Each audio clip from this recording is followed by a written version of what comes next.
நண்பர்களே, நீங்கள் பார்த்து கொண்டு இருப்பது உங்கள் கௌசிகா ரிவ்யூ. சரி, வாங்க வீடியோக்குள்ள போய் என்ன நடக்க போகுது அப்படின்னு சொல்லிட்டு பாத்தீங்கன்னா, ஹே உண்மையா மேன் அப்படின்னு சொல்லிட்டு கேட்கிற மாதிரி நிறைய விஷயங்கள், நிறைய ட்விஸ்டுகள் அப்படியே சும்மா அடி அடி அடின்னு அடிச்சு விடுறாங்க. ஒரு பக்கம் என்னாச்சுன்னு தெரியாம ஒரு பக்கம் குழப்பத்துல நம்ம ரஞ்சிதா குழப்பத்துல குழம்பிட்டு இருக்காங்க. ஆனா இந்த இடத்துல ஒரு லவ் ஸ்டோரி ஆரம்பிக்க போகுதுங்க. என்னடா சொல்ற அப்படின்னு சொல்லிட்டு பார்த்தீங்கன்னா, நம்ம அரவிந்துக்கு ரஞ்சிதா மேல ஒரு கண்ணு. என்னடா சொல்ற, உண்மையா இது அப்படி நடந்தா மட்டும் வேற லெவல்ல இருக்கு மேடம் அப்படின்னு சொல்லிட்டு நினைக்கிறீங்களா? அப்படிதாங்க நடக்க போகுது.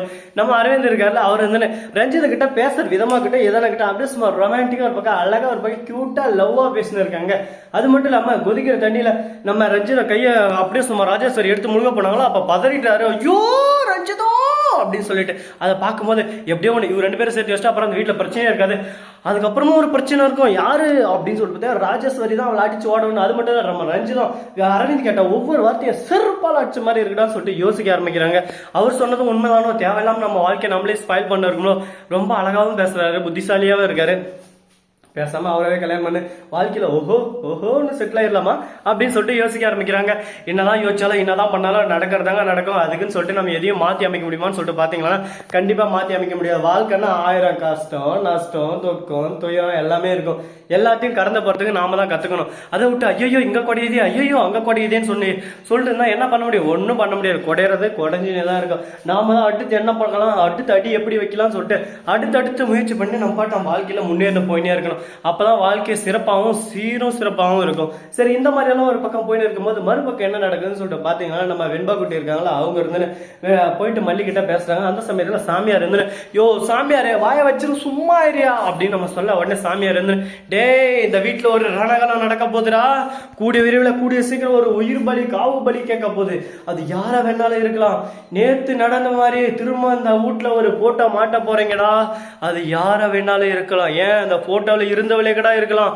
இது மிகப்பெரிய ஒரு தீய சக்தியோட வேலைடா. இதை கட்டுப்படுத்தணும்னா நீ பரிகாரம் 4-5 செய்யணும்டா அப்படின்னு சொல்ல நம்ம விஜய், சாமின்னாவே எனக்கு என்ன தெரியாது, அதை பத்தி எனக்கு அக்கறையே இல்லை, அது ஒரு மூட நம்பிக்கை அப்படின்னு சொல்லிட்டு சொல்லியிருந்தா நம்ம விஜய் மல்லிகோசரம் உடனே சாமி அப்படி சொல்லாதீங்க அப்படின்னு சொல்லிட்டு உடனே என்ன பரிகாரம் சாமி சொல்லுங்க சொல்லுங்க சொல்லுங்க, நீங்க யாரு அப்படின்ற மாதிரி கேட்கறாங்க. உடனே அவர் இருந்து பரிகாரத்தை லிஸ்டா எடுத்துடுறாரு. லிஸ்ட் உடனே நம்ம மல்லி இருந்து, விஜய் எனக்காக நீங்க எது கஷ்டப்படணும், ஆல்ரெடி ஒரு கை அடிபட்டு இருக்கு விஜய், வேணா விஜய் அப்படின்னு சொல்லிட்டு சொல்ல, டேய் உன் கையில நீ தீச்சட்டியை தூக்கணும். அது மட்டும் இல்லாம அந்த தீச்சட்டியை நீ இந்த கோவில 50 ரவுண்ட் அடிக்கணும். அந்த தீச்சட்டியில இருக்கிற நெருப்பு அவியவே கூடாது, அது அப்படியே தகுன்னு முன்னாடி ஜோதிட மாதிரி ஜொலிக்கணும்டா அப்படின்னு சொல்ல உடனே நம்ம விஜய் என்ன, இதுக்கு நான் லைட் போட்டேன்னா என் மூஞ்சி ஜொலிக்கும் அப்படின்னு சொல்லிட்டு மைண்ட் வாஷ் நடிக்கிறாரு. உடனே சரி சாமி பண்ணிடலாம் சாமி, சிறப்பா பண்ணிடலாம் சாமி. டேய் இது முக்கியம் இல்லை, இதோட இன்னொரு ட்விஸ்ட் இருக்கு. நீ உப்பு அப்படியே சும்மா இந்த கோவிலை சுத்தி உப்பு கொட்டுவாங்க, அந்த உப்புலேயே முட்டி போட்டு நடந்து வந்து அம்மனை வழிபடணும். உன் ரத்தத்தால அம்மனுக்கு தீர்த்தத்தை செஞ்சு தரணும்டா. அந்த மாதிரி ஒரு விஷயம் நடக்க போகுது.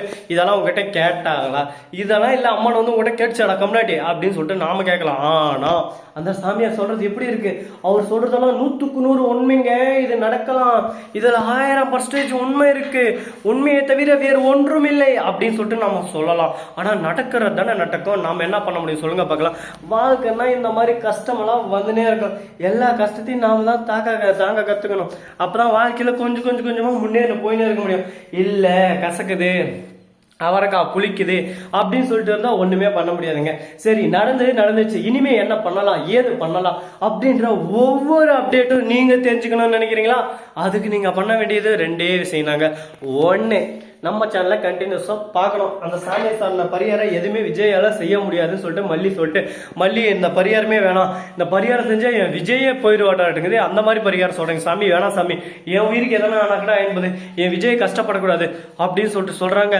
இந்த மனசுதான் சார் கடவுள், இந்த மனசு எத்தனை பேருக்கு வர நினைச்சு பாருங்க, ஒருத்தருக்கும் வராது. இந்த மாதிரி ஒரு மனசு இருக்கிற நல்ல பிள்ளைய பார்த்து இந்த மாதிரி கசுக்கிற மாதிரி வார்த்தையிலெல்லாம் அள்ளி கொட்டா என்ன பண்ணுவாங்க சொல்லுங்க பார்க்கலாம். தாங்க முடியுமா முடியாம ஒரு பக்கம் விக்கி வெனரி சொக்கி சொனரி கீழே விடுவாங்கன்னா பாத்துக்கோங்களேன். சரி இப்படியெல்லாம் ஒரு பக்கம் நடந்து இருக்க, மறுபக்கம் என்ன நடக்கும்னு சொல்லிட்டு பாத்தீங்கன்னா அந்த பெரம்பாலே அடிப்பா ஜாக்கிரதா. ஒழுங்க மரியாதை இதுலயாவது ஒழுங்கா செஞ்சு முடிங்க. இந்த ராஜேஸ்வரி ரஞ்சிதா 2 பேரும் சேர்ந்து தேவையில்லாம ஒரு பக்கம் பிரச்சனையை உருவாக்கி நின்றீங்க. அதுக்கப்புறம் என்ன நடக்குன்னு சொல்லிட்டு நான் சொல்ல மாட்டேன், என் கையில கிட்ட அந்த பெரம்பு தாங்க சொல்லும்.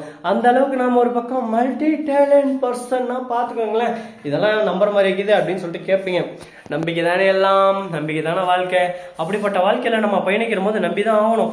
இப்ப மலிசிரியில என்னென்ன சொல்லுதுன்னு சொல்லிட்டு உண்மையை எப்படி உங்ககிட்ட கொட்டி விடுறேன். அத மாதிரி தாங்க வாழ்க்கைன்னா இந்த மாதிரி சின்ன சின்ன ஆசை சின்ன சின்ன ஓசை கேட்கும். ஸோ நண்பர்களே, இந்த வீடியோ பிடிச்சிருந்தா லைக் பண்ணுங்க, கமெண்ட் பண்ணுங்க, ஷேர் பண்ணுங்க, டிண்டிங் மேல தட்டி விட்டு போங்க. அப்பதான் நாம் போற அடுத்தடுத்த வீடியோ உடனுக்குடன் வரும். மிக்க நன்றி. தேங்க்ஸ் ஃபார் வாட்சிங். Tata, see you. நன்றி, வணக்கம், வந்தனம், வருக, தருக.